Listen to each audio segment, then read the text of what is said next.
Laba ekyabadde ku konsati ya Spice Diana Omujamaika bannange weebiri maaso awo Cindy Sanyu ne Shiba Karungi nabo babaddeko ku stage emu era nga ne Bajjo akubuulidde ye biki byalabye nabyo ogenda kuba nga obifuna maaso awo ebya Antaira ne SB4 tebinaba kugwa era nga Fifi da Queen bw'ati avuddeyo naye n'atabukira Mama Fina era agambye ayagala gye ababuulire kyama ki ekiri wakati we ye Mama Fina wamu SB4 n'ebyala byonna ogenda kubanga obifuna wano ku Sylvia News Extra mugamba mutya mwasibye mutya abantu bange kansubire nti muli bulungi ba mikwano ng'enkola yaffe mbasaba video mugipe like era n'ensaba gwe wenna atanaba kusubscribinga wano ku Sylvia News Extra nti mukwano subscribinga era onyegene mu notification bell emisuwanga byonna byemba nteekayo wano ku Sylvia News Extra. Sylvia Airport Pickup and Transport Service badiyale tutambula tutwala abantu ku kisaawe tukima abantu ku kisaawe oyagala genda ku auto oyagala kutwala mu kyalo wakuwa ebintu bya taxi nkuonako enamba zange weziri mu maaso munange sigenda kulisa kuvuze buterevu ate ekyabadde mu show ya Spice Diana Omujamaika ekyamazima show yatambudde bulungi weewaawo abantu bagamba nti okusinziranga vibe yabadde show erabika ya musazembwe wasinga wonna space yabadde nkalu nga temulina ngera abantu wamabeebo beebo babeera afunye kati era biseera kyekimu abantu batandise okumpeyalinga Shiba byayimbye wamu ne Shiba ne Cindy Sanyu omanyi nabo babaddeyo ba performance ngena kubanga otusaako omwami wano Bajjo ye nga ye owulye kiki kyagamba kubana abantu abiri ate nkongereyo wama na performer of the day was Shiba and Cindy. Okay. Wano mu Uganda mulina omukazi ow'amaanyi ba mutima gwe mu Cindy, she's a powerful woman lwakuba akaddi. Ne Cindy she's a real artist. Kino nkyogera wadde simwagala. Okolise erina totawoshi. Cindy is totawoshi. Cindy she is. Cindy is a real artist.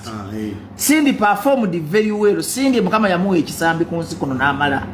Singa mulungi bw'ekisambu yamuwa bwe mutima omulungi gwe yamuwa singa Cindy ali international. Omanyi osobola okukola ebintu ne bikulemesa okugenda beyond. Okay. Kati Cindy embeera ze singa tezaali za mutima mubi. She would have been the African export. She's talented. Yasoma. Ne wabadda mu interview Cindy yasinga abakazi bonna. Kati Cindy singa yakola podcast ya Simba singa tedi international. Cindy namulabye nga she's bwakwata stage what she's the master. She command control. Mu majeti nakibaita command and control. Abamajja abanda bakono mu kiwulira. She commanded and controlled the stage. Her performance was exceptional, but exceptional. Exceptional. Over extraordinary.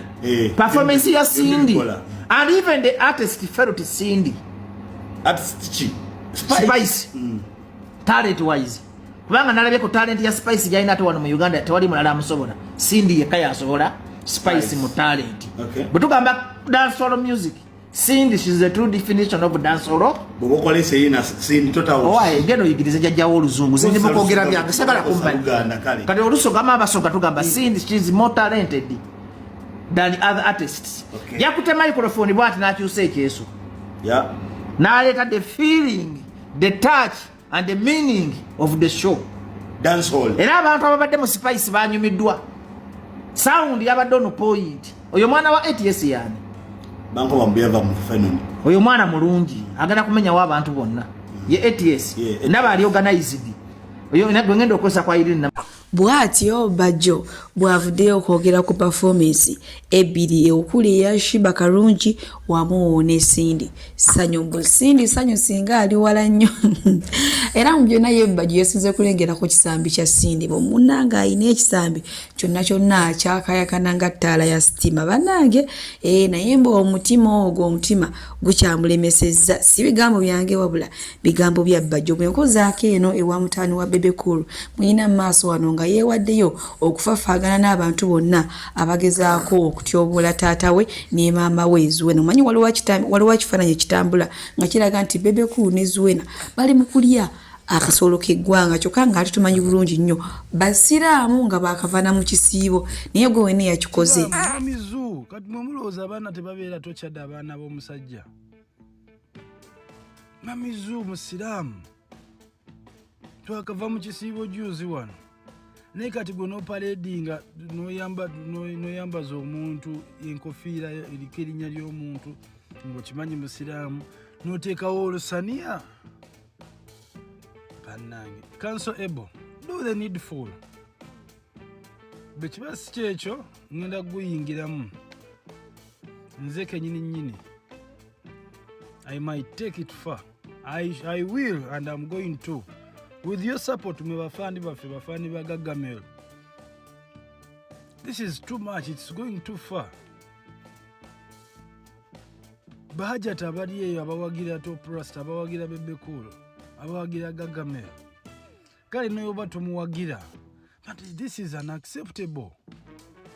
This is so unacceptable. You can't do that. Niba ngo oyagala kukola music video ne oyagala oyina byoyisaawo kino tetugenda kikkirizira tugenda mu mateeka. This is impersonation. Kati imagine abaana abato bagenda kubuuza tata, daddy, you eat these things? Imagine a Muslim man. Council able nkusaba era ngenda kunoonyako personally. Tumutandikeko n'omusajja akamanyiro kasusse sikaki. No. Bw'atyo mutabani wa Rasta Bebe Cool munene big size asazeewo okufafaagana n'omuntu yenna agezaako okutyoboola bazadde be neera ng'olunaku lwaleero lunaku lw'abamaama lunaku lw'abakyala. So gwe na mukwano omwana ow'obuwala omwana ow'obulenzi atanabakubirako ku mmanyi w'okasimu simanyi mukwano ky'olinze mukubireko mbuuze yasiibye ate yasuza atya sena kino osobola n'omuweerezaayo akatono k'oyinaako. Manyi abantu abasinga bagaana okuyirirawo bazadde babumbi naddala abazadde abakyala awooza munaye nange siina ssente sikula kimukwano tuula akatono k'oyinaako owe maama wo ye n'akatono ako k'omuwadde akenkananga katuli k'empiso kagenda mumusanyula akusabire essaala mpitirivu ennyo. Olw'essande abantu basinga tebakola.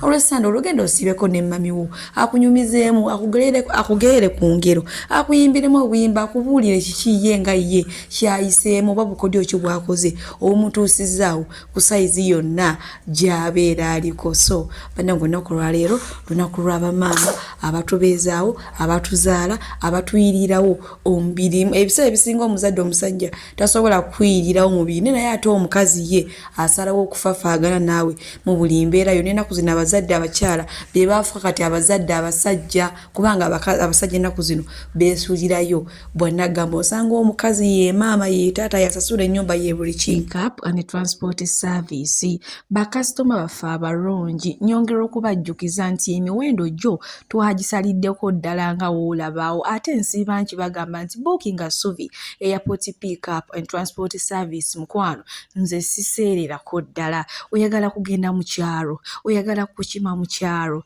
oyagala genda ku pate, oyagala genda ku birthday, oyagala kulya ku zizo kiki oyagala okulya, oyagala kunona ku kisaawe, oyagala kutwala ku kisaawe, booking Suvi airport pick up and transport service. Ate badiyale wojja n'ongamba munange baddala Suvi sente zonna zirabye naye ekyamazima siziwezaawo nja kusalirako oba okitegeera. Kati so gwe wenna atanaba ku booking Suvi airport pick up and transport service ono ng'ojja n'akusalira nako olinze eki mukwano.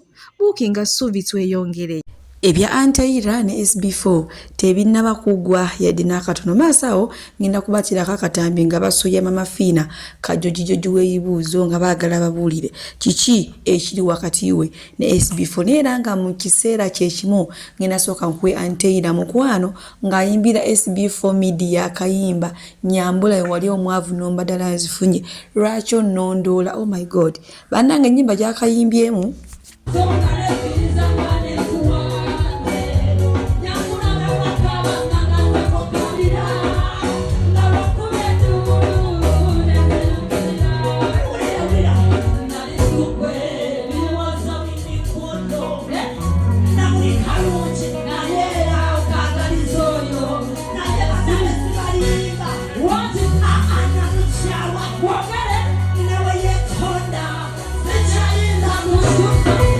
Yeah.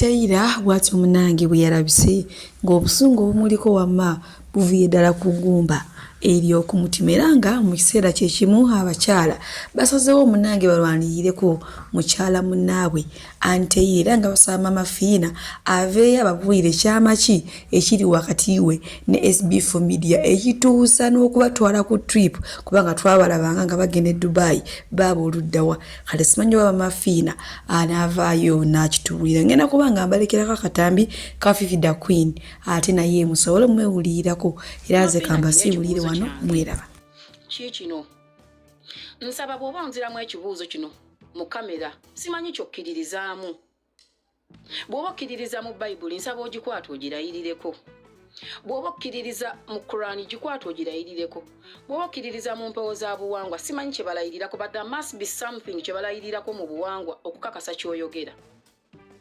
nkusaba ensonga yange eno gye ngenda okubuuza oginziremu nga okijja ku ntobo ya mutima gwo. One time we were talking nga twogera ku bya bbuba ne nkugamba maama nze nnina ebbuba n'oŋŋamba mwana wange nze nnina ebbuba terimanyi liryo era twava ku simu nga nkugambye kati nzikirizza mu nsi abantu abalina ebbuba nze nkulembera ggwe n'oddako bw'obanga oyina ebbuba eryo lye twayogerako ensonga ne kwe twava okwogera ogijjukira era yali yaba Anteira ne nkugamba bino bye bakuwandiikako n'obikola otya gye bijja mu maaso n'oŋŋamba Fifi I was even planning a trip nga Anteira kwali but you told me oba baamukebera obanga alina COVID n'atayitawo okufuna visa something but you were planning. That's what you told me. Ne nkugamba omuntu ono abantu bano bagenda kuletera obuzibu singa bukya ku majja relationship eno nefa you're going to be the center of everything. Kati ekibuuzo kyange kikino Mama Fiina ngenda kireeta mu ngeri bbiri nsose kukireeta direct ku ggwe singa olunaku lukeera ku makya Haji gw'oyina essaawa eno naye adopting omuwala nenkana obukulu ne tubeera nga twepena ne Haji tweriisa ne Haji mu kamera ng'ensi tulaba trip zaffe zibeera mu kamera ng'ensi eziraba nga ndi free nnyo ne Haji sirina ssente nti Haji ze muwaza ntwalako wabula ati Haji yampa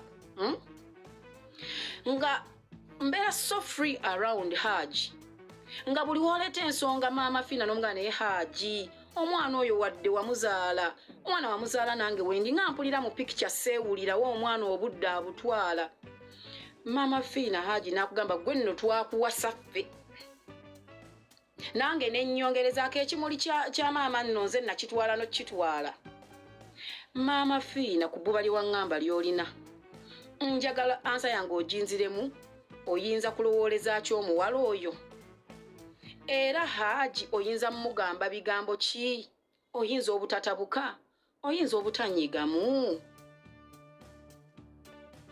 oyinza obutanyiiga njagala okirayire nga olayirira ku kintu ekisinga omuwendo mu bulamu bwo bw'obanga gw'osobola okuŋŋa nti anze embeerawo ke kasita Haji mala ne mufuna nkusaba ompe ansa eyo oba kale ogiwa abantu nti omusajja wo adoptiza omuwala nenkana obukulu ali so free naye beeriisa twepena twekuba bampu bwe twegobera mu nsuku bwe tukola tutya gwobeera owulira otya abalungi abatuwuliriza era abatulaba olunaku olwaleero tukyaddeko ewa Sheikh Ashraf Dembe sebo nsanyusa okubalaba amannya agange nze Sheikh Ashraf Dembe akola ku bizibu by'enjawulo omuntu singa aba alina ebirwadde musomereddwa tumuwa amazzi ga lukuya nga bw'obadde ogalaba tugenda abantu ku kyoto ne twokya emizimu emibi egibabaamu n'okulomba edduwa abantu singa abeera ng'ali wano atuuse sobola okumulombera edduwa ne waba atatuuse nga mpadde amannya ge naye ng'ali wala maneetaase enamba yange yeeno eri 0707363711 nammwe bannyinaffe abali ebweru oyagala okuba nti oyagala okulombera ku dduwa ng'olina ebizibu viza zibuze amaka gakolongotana sente zikola zimpita mu ngalo ojja kumpeereza ekifaananyi kyo n'amanyago ebyo byokka bijja kummala nja kukulombera edduwa ojja kutereera olunaku olusembayo mu mwezi mba n'edduwa eyawamu ffenna n'abalwadde bange abakadde n'abapya salaamu alaikum warahmatullahi wabarakatuh.